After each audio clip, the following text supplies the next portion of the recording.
Dhanik Bharat Educational Institutions, Inter, IIT, JEE, NEET, admission opened. Australian open super 500 badminton టోర్నీలో భారత star shuttler PV Sindhu quarter finals కి దూసుకెళ్లారు.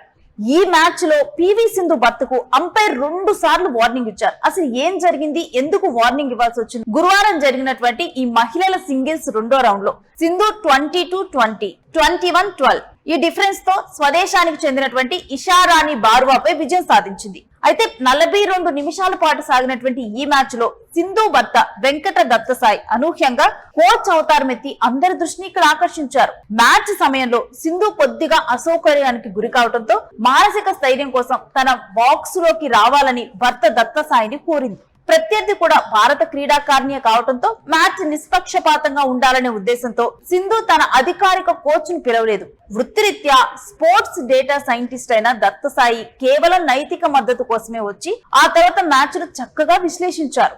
రెండో game నాటికి ప్రత్యర్థి ఆట తీరును పూర్తిగా అంచనా వేస్తూ సింధుకు సూచనలు ఇచ్చారు. ఈ క్రమంలోనే ఉత్సాహంతో నిబంధనలు ఉల్లంఘించడంతో ఆయనకు అంపైర్ 2 సార్లు హెచ్చరికలు ఇచ్చారు. ఈ ఆసక్తికరమైన విషయాన్ని సింధు ఇక ఎక్స్ వేదికగా పంచుకున్నారు.